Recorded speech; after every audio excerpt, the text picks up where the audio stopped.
Hello मेरे प्यारे से दोस्तों। इस एपिसोड के स्टार्टिंग में चेंजी तुरंत चेन्नान के पास आती है और उसे प्यार भरी शरारत के साथ चेन्नान को जगाने की कोशिश करती है, मगर चेन्नान जब नहीं उठता है तो चेंजी उसके ऊपर कूद के कहती है कि ब्रदर उठ जाइए, सुबह हो चुकी है। तभी वहां पे चेन्नान उठता है। तभी वहां पे चेंजी कहती है कि ब्रदर आखिर आप और सिस्टर मैंग ने आखिर कैसे उस बैड गाय को लास्ट नाइट में हराया है। तभी चेन्नान यहाँ पे चेंजी को कुछ बताता चेंजी भागते हुए तुरंत मैंग की सॉर्ड के पास जाके खड़ी हो जाती है और उसे देखते हुए कहती है कि ब्रदर ये सॉर्ड कितनी ज़्यादा खूबसूरत है और इसकी कलर तो देखिए।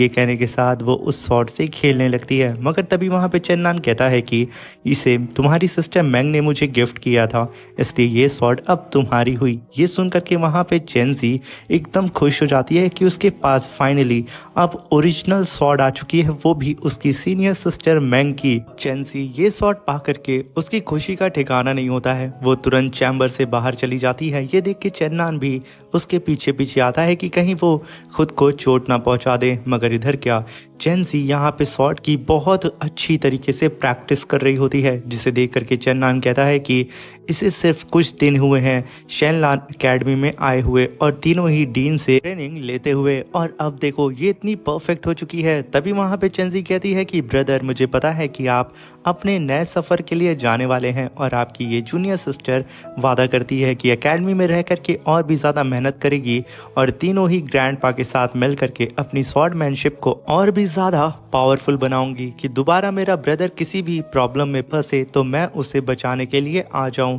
ये सुनकर के चेन्नान उसे सहलाते हुए कहता है कि बिल्कुल मेरी चेंजी सबसे ज़्यादा पावरफुल है। ये सुनकर के चेंजी वहाँ पे एकदम खुश हो जाती है और अपने भाई के साथ खेलने लगती है, मगर तभी आसमान से थर्ड डीन और उनके साथ रेड प्रिंसेस उड़ते हुए सीधा ही मेडिसिन हॉल की तरफ जा रहे होते हैं, क्योंकि किसी ने मेडिसिन हॉल को पूरी तरीके से खाली कर दिया था। और जैसे ही थर्ड डीन वहां पे पहुंचते हैं, वहां का नज़ारा देख करके उनके होश उड़ जाते हैं, मगर वो गलती से किसी की पोश पे पैर रख देते हैं। तभी ड्रैगन लॉर्ड चिल्लाते हुए कहता है कि कौन बेवकूफ़ है जो कि मेरी पोश के ऊपर पैर रख दिया है। तभी वहां पे थर्ड डीन नीचे देखते हैं कि ड्रैगन लॉर्ड लेटा हुआ है। तभी थर्ड डीन उसके ऊपर रखी हुई टोकरी को हटाते हैं और देखते हैं कि ये क्या, ड्रैगन लॉर्ड का पूरा पेट फूला हुआ है। फिर वहां पे थर्ड डीन कहते हैं कि बेहुदे ड्रैगन, कहीं ऐसा तो नहीं कि तुमने ही यहाँ पे सारे हब्स को खा लिया है।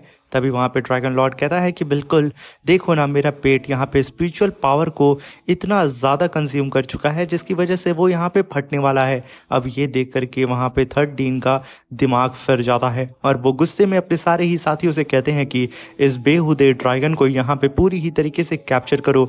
आज मैं इसे अपने फर्नेस के अंदर रिफाइन करूंगा और इससे ही एक पिल बनाऊंगा। ये सुनकर के ड्रैगन लॉर्ड वहाँ चिल्लाने लगता है, क्योंकि यहाँ पे थर्ड डीन उसे रिफाइन कर रहे होते हैं। वहीं पे मैंग जो कि अपनी कल्टीवेशन कर रही थी, मगर वो ड्रैगन लॉर्ड की बात को सुन करके अपनी कल्टीवेशन से डिस्ट्रैक्ट होने लगती है, क्योंकि वो वहाँ पे चेन्नान को पुकार रहा होता है अपनी मदद के लिए। तभी मैंग गुस्साते हुए कहती है कि आखिर ये बज़ार चेन्नान मेरा पीछा कब छोड़ेगा, ये मुझे सुकून से कल्टीवेशन करके मुझे हील भी नहीं होने दे रहा है। तभी वहाँ पे मैंग अपनी कल्टीवेशन से उठ जाती है और गुस्से में आकर के उस डायरेक्शन की तरफ देखने लगती है जहाँ से आवाज़ आ रही थी, मगर तभी उसके पास 3 लेटर्स आते हैं, जिसमें से एक लेटर उसके दानताई सेक्ट से था। तभी वहाँ पे मैंग अपनी स्पिरिचुअल पावर से उस लेटर के ऊपर लगी हुई सील को ओपन करती है और तभी वो लेटर अपीयर होता है जिसमें लिखा होता है कि दानताई सेक्ट की सक्सेसर मैंग। यहाँ पे हमें पता चला है कि चाओ हेवनली इविल पाथ का सक्सेसर चाओ लिटिल डीमन किंग जियांग तियांग बहुत ही जल्दी अपने इविल पाथ से फ्यूज होने वाला है। अब ये सुन करके वहाँ पे मैंग कहती है कि ऐसा अगर हो गया तो हम पे बड़ी मुसीबत आ सकती है। तभी वहाँ पे मैंग कहती है कि इस दुनिया में 5 राइट होली लैंड्स हैं जो कि सही पाथ को फॉलो करते हैं और 6 इविल पाथ्स हैं। अब इन दोनों ही अलग अलग पाथ्स के सक्सेसर के बीच में आपस में कई सदियों से फाइट होते हुए आ रही है। जैसा कि 6 इविल पाथ में से 2 इविल पाथ्स के सक्सेसर यहाँ पे सबके सामने आ चुके हैं। एक तो चाओ हेवनली पाथ का सक्सेसर जियांग तियांग और दूसरा लिंग फैमिली का डिस्ट्रक्शन पाथ का सक्सेसर लिंजी का बेटा। अभी वहाँ पे मैंग दूसरे लेटर को ओपन करती है, मगर तभी उस लेटर में क्रैक्स पड़ने लगते हैं। ये देख करके मैंग तुरंत पीछे हटती है बचे हुए सारे लेटर्स को लेकर के और अपने सामने स्पिरिचुअल शील्ड को बना लेती है और तभी उस लेटर में से आवाज़ आती है कि दानताई सेक्ट की सक्सेसर मैंग, मैं तुम्हें बहुत ही जल्दी अपनी वाइफ बनाने वाला हूँ और मैं बोल रहा हूँ चाओ हेवनली इवल पाथ का सक्सेसर जियांग तियांग, तुम जल्दी ही मेरी बीबी बनने वाली हो और तुम तैयार रहना क्योंकि मैं तुम्हें जल्दी ही अपनी सिटी ऑफ फ्रीडम में ले करके आने वाला हूँ। अब ये सुन करके वहाँ पे मैंग अपनी पावर को रिलीज करके उसके मैसेज को डिस्ट्रॉय करते हुए कहती है कि ये बंदा मुझे प्रवोक कर रहा है और दूसरा वो चैन नान जिसने मेरे दाऊ हार्ट को एकदम डिस्टर्ब करके रखा हुआ है, मैं इन लोगों को नहीं छोड़ूंगी। अगर तभी वहाँ पे मैंग गुस्से में आकर के उन सारी ही लेटर्स को इकट्ठा करती है और उन्हें जला के राख कर देती है। अब मैंग के गुस्से को देख करके उसके अंदर मौजूद उसकी साथी कहती है कि मैंग, यहाँ पे गुस्सा करने का कोई मतलब नहीं है, ये दाऊ हार्ट तुम्हारा है और तुम्हें ही अपनी बॉडी को कंट्रोल करना होगा। ऐसे बाहरी एक्सटर्नल फोर्स आखिर कैसे तुम्हारी बॉडी पे कंट्रोल कर सकती है, मैं तुम्हारी मदद करूंगी तुम्हारे हार्ट को अब क्लीन करने में। ये सुनकर के वहाँ पे मैंग कहती है कि 6 एंशिएंट इविल पाथ के 2 सक्सेसर हम लोगों के सामने आ चुके हैं और 5 एंशिएंट राइट पाथ के सक्सेसर के तौर पे सिर्फ एक मैं ही सबके सामने आई हूँ। मैं आशा करती हूँ कि बहुत जल्द यहाँ पे शॉलिंग टेम्पल का सक्सेसर अपनी पावर को अचीव कर चुका होगा और अपने पाथ से फ्यूज हो चुका होगा, क्योंकि मुझे यहाँ पे अपने अलायंस की ज़रूरत होगी इन सारे ही एंशिएंट इविल पाथ से फाइट करने के लिए। मगर तभी वहाँ पे मैं एक और लेटर को ओपन करती है जो लेटर चू यू ने भेजा होता है। वहाँ पे हमें चेन्नान को दिखाया जाता है जो कि अपनी एकेडमी से सीधा ही अपने नए सफर के लिए निकलने वाला होता है और उसे छोड़ने के लिए फर्स्ट डीन और सेकंड डीन आए होते हैं। तभी चेन्नान को जाता हुआ अकेला देख करके वहां पे थर्ड डीन अपनी पावर को एक्टिवेट करते हैं और आसमान में एक पोर्टल को क्रिएट करते हैं। यहाँ पे चेन्नान को समझ में नहीं आ रहा होता है कि थर्ड डीन यहाँ पे क्या करने वाले हैं, मगर तभी थर्ड डीन उस पोर्टल के अंदर से अपने अल्केमी फर्नेस को बाहर निकालते हैं जिसके अंदर ड्रैगन लॉर्ड होता है। तभी ड्रैगन लॉर्ड को वो अपने फर्नेस से बाहर निकाल के फेंक देते हैं जो कि बेचारा पूरी तरीके से लाल हो चुका था। तभी थर्ड डीन गुस्साते हुए आगे बढ़ते हैं और ड्रैगन लॉर्ड को खींच के एक लात मारते हैं और उसे चेन्नान की तरफ फेंकते हुए कहते हैं कि इस बेहुदे ड्रैगन ने हमारे मेडिसिन हॉल के अंदर मौजूद सारी ही मेडिसिन को खा गया है। अब ये सुनकर के चेन्नान अपने पास से अपने ब्लड की एक बोतल को बाहर निकालते हुए उसे थर्ड डीन को देता है और कहता है कि थर्ड डीन, आप मेरे इतने ब्लड से रिसर्च कर सकते हैं और मैं आशा करता हूं कि जितना भी आपका नुकसान हुआ है इतना मेरा ब्लड उन सारे ही नुकसान की भरपाई कर दिया होगा। ये सुनकर के वहाँ पे थर्ड डीन कहते हैं कि बिल्कुल, इसमें कोई शक है, तुम काफ़ी ज़्यादा समझदार हो चेन्नान। वहीं पे चेन्नान ड्रैगन लॉर्ड को देखता है जो कि पूरी तरीके से भून चुका था। वो उसे उठाते हुए कहता है कि बेवकूफ़, 1-2 फ्रूट खाना था ना तुझे। मगर तभी वहाँ पे फर्स्ट डीन आगे बढ़ते हुए कहते हैं कि चेन्नान, इस इविल ड्रैगन ने कई सारी हर्ब्स को खा लिया है जिसकी वजह से इसके पास बहुत ही भारी मात्रा में स्पिरिचुअल पावर मौजूद है। अगर ये इस स्पिरिचुअल पावर को अपने ब्लड एसेंस में ट्रांसफर कर लेता है तो इसकी एबिलिटी पहले से बहुत ज़्यादा बढ़ जाएगी। वहीं पे ड्रैगन लॉर्ड चिल्लाते हुए कहता है कि कमीने चेन्नान, तूने ही मुझसे कहा था ना कि मैं उस मेडिसिन को खा लूँ। मगर तभी चेन्नान उसको खींच के एक मुक्का मारता है, बेचारी की पूरी आंखें बाहर आ जाती है और चेन्नान कहता है कि चुप हो जा वरना यहीं पे मैं तुझे छोड़ दूंगा थर्ड डीन के पास। मगर तभी वहां पे चेन्नान की नजर मैंग पे पड़ती है और उसके पास जाके चेन्नान कहता है कि मैंग, क्या हुआ, तुम्हारा घाव सही हुआ? वैसे भी मैं तुम्हारे लिए एक हर्ब को लेकर के आया हूँ जिसे लगा करके तुम निशान को मिटा सकती हो, जो घाव मेरी वजह से गलती से तुम्हें लग गया था। अब ये सुन करके मैंग वहां गुस्साते हुए अपने सीने को ढकती है क्योंकि चेन्नान ने ही उसे काटा था। मगर तभी वहां पे मैंग कहती है कि चेन्नान के बच्चे, मेरी स्वॉर्ड मुझे वापस करो। तभी चेन्नान कहता है कि अरे वो स्वॉर्ड वो तो मुझसे खो गई है, मगर हाँ, दोबारा अगर मुझे वो स्वॉर्ड मिलेगी तो मैं वादा करता हूँ कि वो स्वॉर्ड मैं तुम्हें कतई नहीं दूंगा, वो मेरी ट्रॉफी है। चेन्नान की बात को सुन करके मैंग वहां पे काफी गुस्सा करती है, मगर वो उसकी बात को इग्नोर करते हुए सीधा ही दोनों ही डीन की तरफ मुड़ती है और उन्हें ग्रीट करके कहती है कि डीन, मुझे यहाँ पे जल्द से जल्द अपने सेक्ट में वापस लौटना होगा, इमरजेंसी है, इसलिए प्लीज आप लोग मुझे परमिशन दे।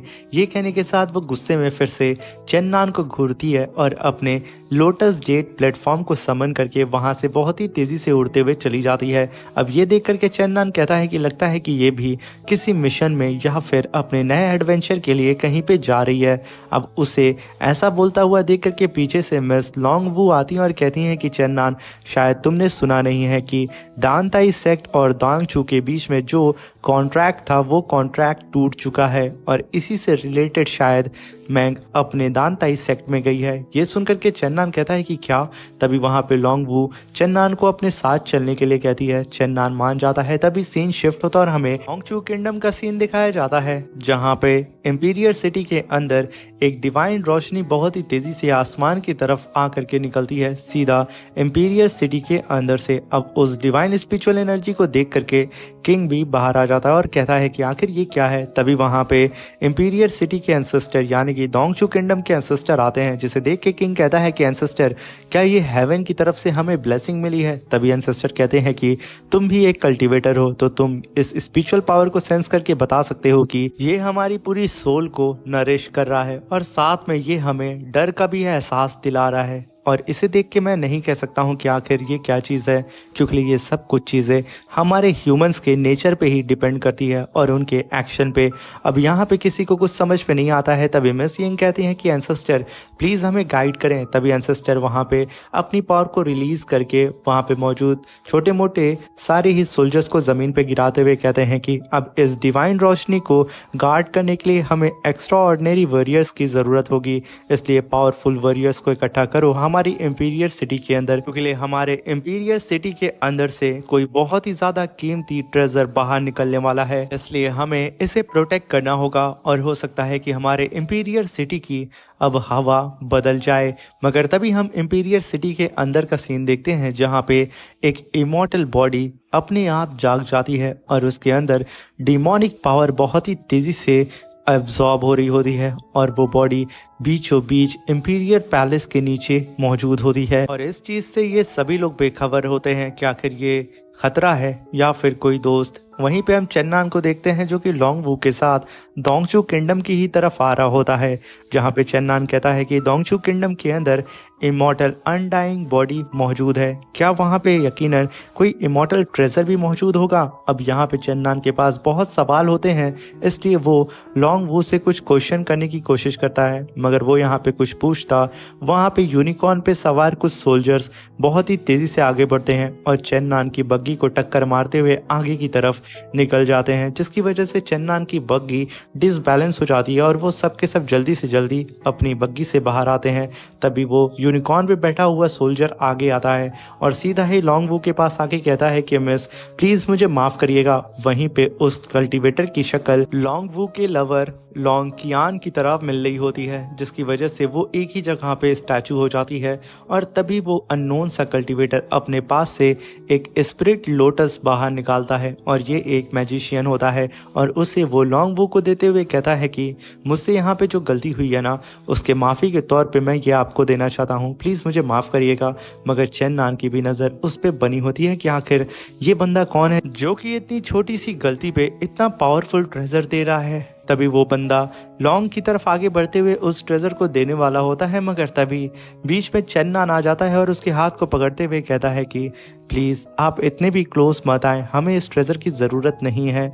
ये सुनकर के वो बंदा पीछे हट जाता है और तभी वो मिस लोंगवू से कहता है कि मिस मेरा नाम कैली है, क्या मैं आपका नाम जान सकता हूँ। तभी वहाँ पे मिस लोंगवू कहती है कि मेरा नाम लोंगवू है। ये सुनकर के वो कल्टीवेटर फिर से वही स्पिरिट ट्रेजर को बाहर निकालता है और उसे दूर से ही लोंगवू को देते हुए कहता है कि अगर हम दोबारा मिलेंगे तो मैं ज़रूर आपको इटर्नल लोटस गिफ्ट करूंगा। ये कहने के साथ वो वहाँ पे उस लोटस को दे करके जाने लगता है। ये देख करके चेन्नन कहता है कि लोंगवू खुद को संभाल लो, ये तुम्हारा लवर लोंग कियान नहीं बल्कि कोई और बंदा है। चेन्नन की बात को सुनकर के लोंगवू वहाँ पे निराश हो जाती है, जहाँ पे चेन्नन कहता है कि लोंगवू शांत हो जाओ, चलो रास्ते में ही यानजी किंगडम पड़ने वाला है, जहाँ पे हम लोग रुक करके रिलैक्स करेंगे। ठीक है, हमारे पास समय कम है, हमें चलना चाहिए। तभी चेन्नन वहां से लोंगवू को लेके जाने लगता है और तभी वो बंदा भी अपने यूनिकॉर्न हॉर्स पे सवार होकर के वहां से चला जाता है। तभी यहाँ पे सीन शिफ्ट होता है और हमें मैंग को दिखाया जाता है, जो कि एक अननोन से रेस्टोरेंट में आती है और उसकी एंट्री भी बहुत ही ज़्यादा टेरिफाइंग होती है, जिसकी वजह से सबकी नज़र मैंग पे पड़ती है। तभी मैंग वहाँ पे अपने लिए खाना ऑर्डर करती है और जैसे ही खाना उसके पास आता है, मैंग देखती है कि उसके खाने में पॉइजन मिला हुआ है, जहाँ पे मैंग कहती है कि चाओ हेवनली पाथ के कल्टीवेटर क्या मुझे यहाँ पे धोखे से पॉइजन दे के मारना चाहते हैं। ये कहने के साथ मैंग बहुत ही गुस्से में कहती है कि मानना पड़ेगा तुम लोग इविल पाथ के ही कल्टीवेटर हो और एक नंबर के बेहुदे। अब ये सुनकर के सारे कल्टीवेटर्स वहाँ पे अपनी स्वॉर्ड को निकाल लेते हैं, क्योंकि वहाँ पे मौजूद सारे ही कल्टीवेटर असिसन होते हैं और मैंग के ऊपर अटैक कर देते हैं। मगर मैंग बैठे ही बैठे उन सब के ऊपर स्लैश अटैक करके उन सबको मार देती है।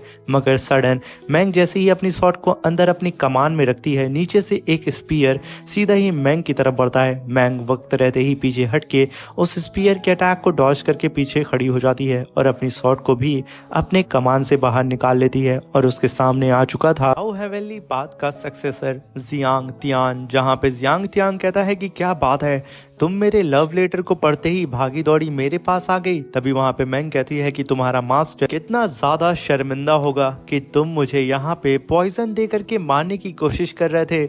अब ये सुनकर के जियांग तियांग उसके ऊपर सीधा ही अटैक करते हुए कहता है कि तुम्हें पता है यहाँ पे जब मैं तुम्हें अपनी बीवी बना करके अपने मेंशन में लेके जाऊंगा और जब मेरे मास्टर दानताई सेंट को मेरी बीवी बनते हुए मेरे रूम के अंदर देखेंगे ना, तो वो बहुत ज़्यादा खुश होने वाले हैं। इसलिए मैं यहाँ पे हर पैतरे को आजमाने वाला हूँ। ये कहने के साथ वो अपने मल्टीपल क्लोन्स को बना करके मैंग के ऊपर अटैक करना शुरू कर देता है। मगर मैंग उन सारे ही क्लोन्स के अटैक को डॉज करके अपनी शॉट से उन सारे ही क्लोन्स के ऊपर अटैक करके एक ही बार में ख़त्म कर देती है। मगर पीछे से जियांग तियांग एक छलांग लगाता है और अपने स्पीयर से मैंग के ऊपर पीछे से अटैक करने की कोशिश करता है। मगर यहाँ पे मैंग उसको सेंस कर लेती है और अपनी शॉट से उसके स्पीयर अटैक को होल्ड कर लेती है। मगर यहाँ पे जियांग तियांग ने इतना पावरफुल अटैक किया था कि चारों ही तरफ थंडर गिरने लगती है और वो बड़ा सा रेस्टोरेंट पल भर में चकना चूर हो जाता है एक बहुत ही बड़े ब्लास्ट के साथ। और ये ब्लास्ट इतना खतरनाक होता है कि पूरी की पूरी सिटी में उस होटल के टुकड़े चारों ही दिशाओं में फैल जाते हैं। और इसी के साथ मेरे प्यारे से दोस्तों ये एपिसोड यहाँ पे ख़त्म होता है। Thank you for watching, bye bye, take care, love you all.